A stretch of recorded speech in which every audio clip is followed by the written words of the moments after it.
Hi, I'm Peter Reinhardt. This is Pizza Talk presented by Pizza Quest. And I'm here today with Tony Gemignani. We're going to continue a conversation we started in our last show, which was a lot of fun. And if you haven't seen it, go back and watch that one, because we're not going to repeat what we spoke about there, which was kind of a stroll down memory lane and a talk about what is pizza and what are some of the great pizza ideas that are floating around, and what's the difference between authentic and staying true to your style, et cetera, et cetera. But go back for that one, because I want to move on with Tony. And by the way, welcome back, Tony. Thank you so much. Thanks for having me. Yeah, of course, as I said in our last episode, I think I'm going to take credit for this in the future when you are known by everybody as the Mozart of pizza. In fact, I want to get a T-shirt made with you in tossing a pizza, but looking like Mozart with the Mozart wig on and stuff like that. Because I think that's going to be the next one. But and one of the reasons why I think that you're so important, not only because of your own work and all the awards that you've won as a pizza master, but your work now really has moved into the realm that I kind of refer to as Yodi realm. The Yodas of pizza are the mentors of the next generation, and you're already beginning to spin out some great talent through your own school and for people who work with you, and have moved into that mentor phase of your career. So I was wondering if you could talk a little bit about the school and your vision for the future of pizza. Yeah, about 15 years ago, when you started to compete in Italy, I was been competing in Italy for over 20 years, but about 15 years ago, all these schools were around in Italy, and you really never heard of a school in the U.S. There was only one, and the VPN was doing their Neapolitan training. So I was this guy in the circuit from the U.S., and they were trying to branch out into Brazil and all these other countries. So a lot of guys asked me, hey, will you open up this chapter of a school? So I went to Italy, visited 3 schools, and the school that I love was this school called the Scuola Italiana Pizzaioli. And they were in the north, and a lot of instructors like Graziano Bertuzzo were instructors. They have several over Italy. What I liked about it was that they had a book, and it wasn't just about a book of recipes, which schools had.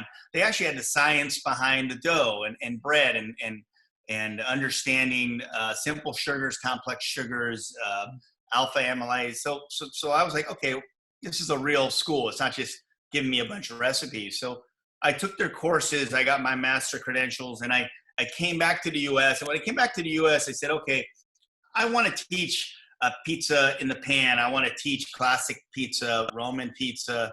And this is what I was taught. But, man, I think American-style pizzas are going to be on the rise one day. And I think that's going to be as popular as Neapolitan was, because back then Neapolitan was kind of getting popular. So I said, I'm going to go and research Neapolitan myself. Pan's important because I researched that, and I got my credentials there. So here I was, this guy that got certified. Italy wanted me to open a school, and I did. I got certified in 3. So it's Roman style pizza in palla, pizza in teglia, which is in the pan, and then pizza classica. I wasn't this Neapolitan certified guy, and I didn't go to the VPN and learn. I did my own tests on my side, and I said, when I'm going to open up this school, I think New York should be celebrated as Neapolitan. I think Detroit should be there. I think I should add a St. Louis class down the line. So I wanted my school to have everything, not just one style, and this is my flour, and this is the mixer you need to use. It. If you really went to schools a lot and investigated them, they're just like, it's backed by maybe a flour company, or certain things are a little behind. Yeah. I wanted my students to choose. So. Yeah. Here I was, this guy. I went to Naples. I competed in the Neapolitan, the World Pizza Cup. I ended up winning in the Neapolitan as a non-certified pizza maker. That's kind of mind-blowing in its own right, wasn't it? It was pretty insane when that happened, but there was reasons for me behind that, because I said, now I'm going to do my school in San Francisco. Yeah. It's going to be in Little Italy. I'm going to have all these ovens. And you can't say I don't know how to make Neapolitan pizza if I won your cup. Yeah. Here are my certifications from a better way of getting credentials is winning the World Cup. It was automatic. So I was like, so that was kind of like my thing to say, I'm going to do it my way when it comes to Neapolitan. I'm going to share with you, what I learned in Italy and start giving certifications. And we're also going to have New York, Chicago, and all this. So here was this one-of-a-kind school that did everything like the restaurant is. Yeah. And I started teaching 12 years ago, even before Tony's opened. I was teaching in Manteca at Cupone, the Cupone Oven Company. I was actually doing courses out of there for a year while Tony's was being built. So actually for about 12 years, and I started certifying some amazing talent. I mean, guys that you hear now, you're like, wow. It's like if you hear of, Via 313, Austin, the Detroit style pizza, Terrific place. Some of the guys, the brothers, Jeff Smokovich from Blue Pan came, Ann Kim from Minnesota wanted to learn a Bianco, and she wanted a Pepe's infusion. This is what I wanted to do. And her and I were working on recipes on multi-times, not just like she came to my school once, she actually came back several times. So you have Audrey Sherman that opened up, and you're looking at like Will Grant, and you're looking at all these guys that kind of came from the school. And these were people, men and women that just had it in them. It had that passion. You know as well as I do, I can teach somebody a trade, but it's really up to them to really bring it to a level that is there. And like some doctors become great and others don't. It's very much like a college. You're going to teach somebody something, and it's up to them to do it 10,000 times to be great at it, maybe 100,000 times, or maybe 10 times, and they just have it in them. I always say there's a student like Audrey Sherman. It's Audrey's Pizza Garage. She was a student that never touched pizza. And we're teaching people how to open a pizza out. Okay, this is what you do. You take your dough out. It's hydrated. Be careful with it. Dust it. Here, push. This is how you push out. You can do it this way. You could square it up. And this girl came around. I say girl. She was a young girl at the time. And she opened up this pizza like it was opening up a pizza, like it was like something that blew me away. And she had the touch, huh? She had it. And some people have it. And I had chefs, Michelin star chefs trying to make a pizza, and they're holding it like it's with gorilla hands, and they don't have a touch. They could saute on a line and bang it out on a Friday night, but they're taking 20 minutes just to stretch a pizza, and they got gorilla hands. So it's interesting to see that in certain operators or pizza makers that come into the school. And I've been lucky enough to really train some of the finest pizza makers now it's just, my dad was a coach. I played soccer. A lot of guys kind of come to me in the industry. They used to say, why do you compete? Who's going to tell you your pizza's bad? You think it's good. I said, there's nothing like being in an area. You're out of your comfort zone. You're not in your pizzeria. You have one shot. You're working on an oven you never cooked at. It's not air conditioned. It's an environment that's terrible. I made my dough in my hotel room 2 nights ago.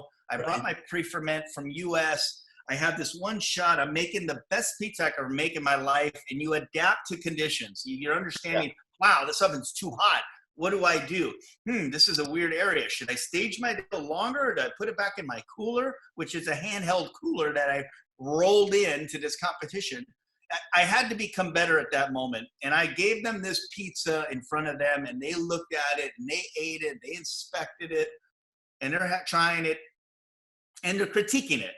And I'm this guy that I'm better than you, but no, I'm not. I have to respect it and get judged on it. So sometimes as an operator, as an owner, we tend not to get out of our comfort zone. And to get into that, it sometimes makes me a little better. Well, my dad was a coach. I always needed to be faster, run faster, be better, be more aggressive. So there's this competitive mentality. So for me, if I'm coaching somebody and I'm teaching them something, and to see them shine and win or do well or have multi-units, it's really exciting for me. It's just more rewarding to see somebody win than me winning myself, because I'm just seeing Laura Meyer go up there and just kill it. And people that have worked with me like Tiago or Matt Molina, these guys are just amazing pizza makers, amazing people. And sometimes it just took somebody just to kind of guide them a little bit, help them a little bit, show them some technique, and they can run with it and become better than I am. That's what's exciting for me. And everybody needs coaching, whether they know it or not, or whether they accept it or not. some people are more coachable than others, which is another challenge. And when you have somebody who's got talent and is coachable, it's like gold, and you just can't wait to see It is. it. It's so exciting. It's Yeah. so exciting, and you groom them, and it's something that I got from my dad. My dad knew how to pick them, and a lot of people, if you look at the team, I have a team called the World Pizza Champions, and I've had guys like Tony Troiano or Scott Anthony, guys that come to me and they say, you know, how do you know how to pick these right guys? Because we have a group of people on the team that are ages from at one time like 18 years old to almost 70 years old. I mean, like, but how do you make it all work? It's always a team effort, and in a restaurant, it's a team effort. It's not about one prima donna, unless you're by yourself and you're making your own pizzas and I'm doing 50 a night and that's it. But when it comes to a restaurant, it's the front of the house, back of the house, server, busser, bartender, bar back. When it comes to that and your kitchen, it has to be a team effort. It's very much like baseball. Not one guy is going to win the World Series. It's all about the team. So it's important to understand that and the fundamentals and learning from each other and being able to want to learn and accept to learn. And I would rather not have the best player in the world on our team. I'd rather have people that work together and learn from each other because you become better. There you go. Well, especially at that level, it's really a team game for sure. Over the next few weeks, we're going to have a number of your proteges or people that you've coached, some of the folks you've already mentioned. Also, one of your other proteges, Leo Spizzeri, is going to be on with us, who we love. And I haven't talked to him yet, but I know that right here in Charlotte, where I live, Charlotte, North Carolina, we have Siler Chapman, who's another one, almost like you're like a godson of yours, I feel like, you know. So there's a lot of people out there who have been touched and influenced by you in so many ways and that legacy is, you know, really going to be as much a part of your legacy as the restaurants you've created. So, you know, so that's why I feel like you belong in the pantheon of Yodas. And I call it my Yodi panel, you know, so we want to get you back on later to have some little Yodi discussions with some of our other Yodi. Definitely. Well, Leo has an amazing school. You know, it took him a while to figure out what he was doing. He was a guy that kind of did everything. Frozen pizzas, working for Giordano's. He was in my first course or second course that I ever certified.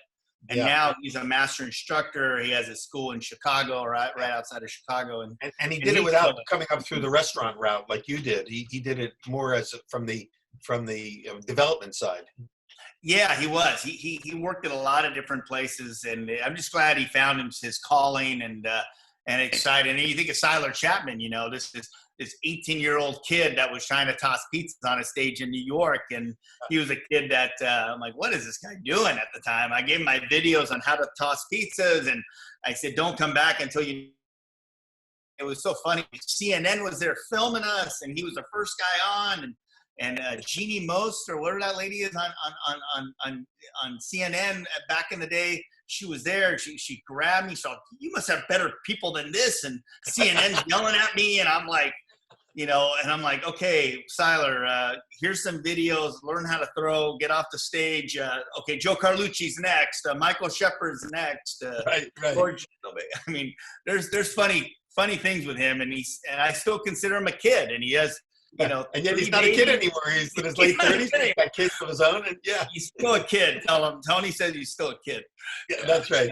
And in fact, now he's got his own mobile wood fire oven that he calls the King of Fire, and he parks it right outside Johnson and Wales once a week and makes pizzas for all the people that work at the school and in the local businesses.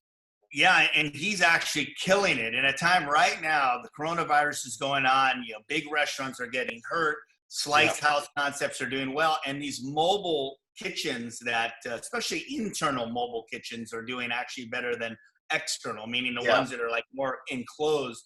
But he's going up to neighborhoods, and he's killing it, and he's doing bigger volume than he ever has. So it's crazy right now on who's doing well, bigger numbers than they did same-day sales years before versus some of the guys that are just not even open. It's insane.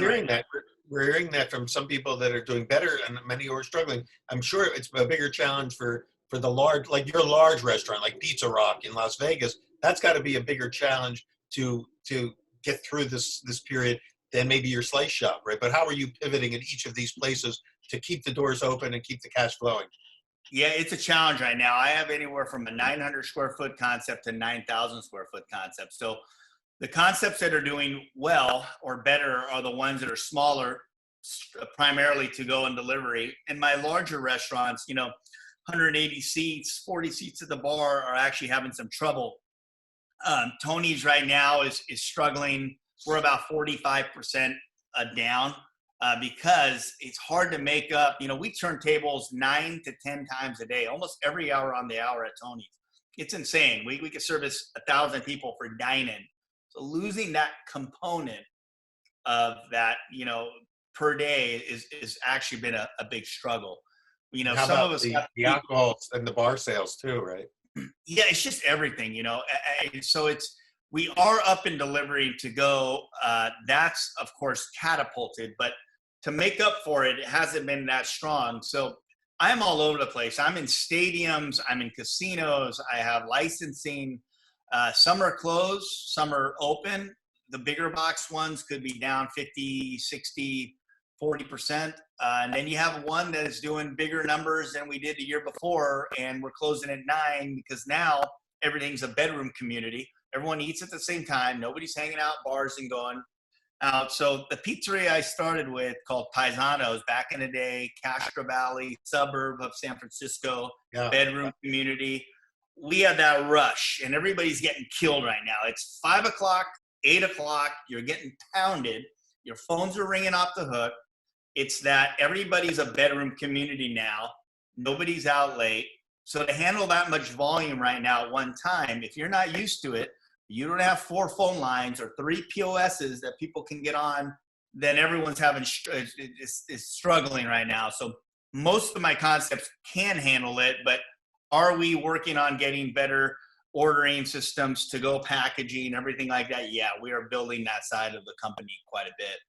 Well, I'm lucky that we already had that.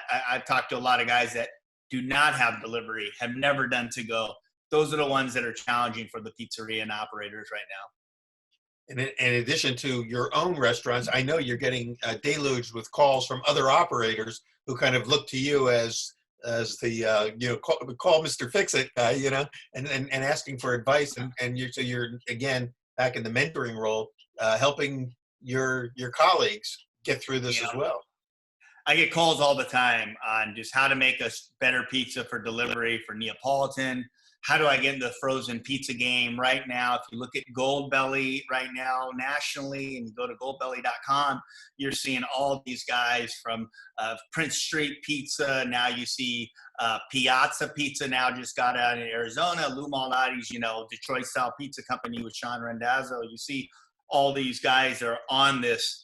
We were with Foodie Direct originally years ago, and then it went to Goldbelly. So we've been doing frozen pizzas for maybe 7 years out of Tony's.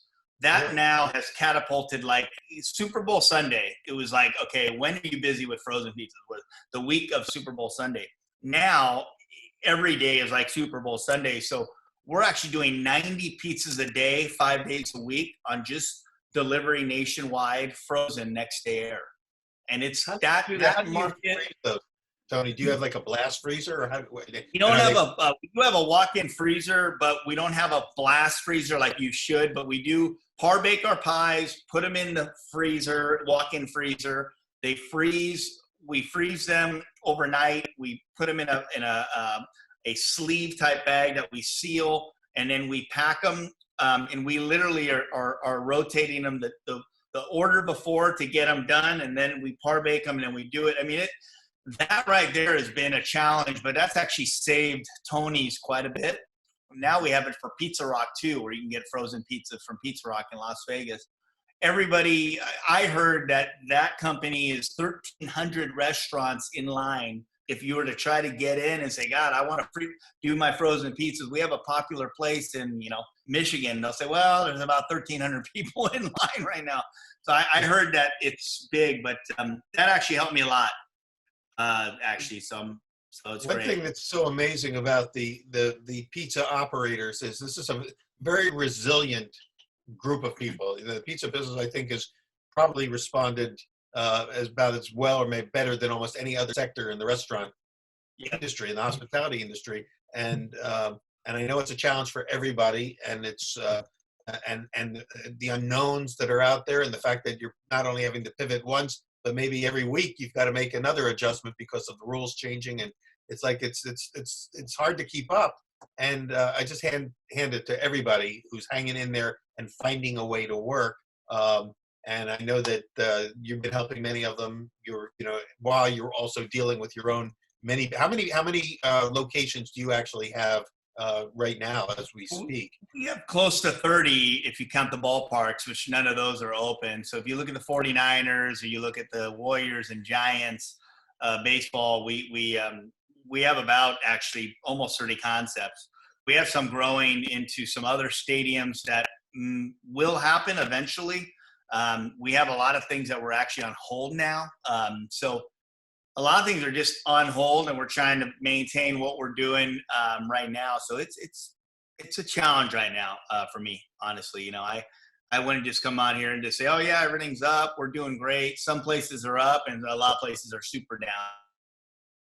And that whenever this does end, or if it does plateau, that we're able to keep it going, and we can work with our landlords even closer.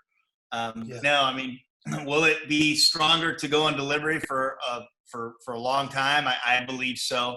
I believe that to go on delivery side of the restaurant equation and the restaurant business will be bigger than ever. And I think that you'll see us trying to build those operations even stronger and more efficient. Exactly. And, it's a moving landscape. It's hard to predict the future in these kinds of things. But I think one of the things that you just pointed out is that some of the things that we've been forced to do to adapt to this new situation will continue on and maybe be game changers in the future as well. And how it affects the brick and mortar sit down restaurants, to a certain extent, probably remains to be seen. Yeah, no, I totally agree with you on that. Well, I think that I'd like to keep this conversation going and invite you to come back and do some more sessions with us, and maybe join some of our other Yodas and get you in conversations with the group as well. So I'm going to look forward to having you back as often as you're willing to come, and you can squeeze us in amidst everything else that you're doing. I totally appreciate that you've given us as much time as you have today. And again, I want to just thank you, Tony Gemignani, the Mozart of pizza, Tony's Pizza Napolitana in San Francisco is where we filmed a lot of webisodes with you. We went out to the tomato fields with you and filmed that. So those who have not seen the episodes with Tony on Pizza Quest, go to our webisode section, and there's lots of nice, we cut them into nice short segments so that you can binge watch them whenever you want. And Tony, as always, thank you. Keep up the great work, and thank you for actually sharing your journey. It's been fun to watch you and kind of chronicle your, it's like, this is like a Shakespearean epic. You as the, from your own youth. I mean, I've known you from when you were just starting in the competitions to, and at Paisanos with your brother, to now being kind of the emperor of the pizza world. So again, thank you. I'm so looking much. forward to getting on there with John Arena, Joe DiMaggio of pizza, right? John Arena, Spangler, right? Spangler. Can't wait to get on with those guys. Definitely. We definitely want to have you on with them. So I'm going to invite all of you to join us back again. We're going to post regularly more episodes of Pizza Talk presented right here on Pizza Quest. Today we've been with Tony Gemignani. We'll see you next time. Thanks so much. Thank you. Thank you, Tony.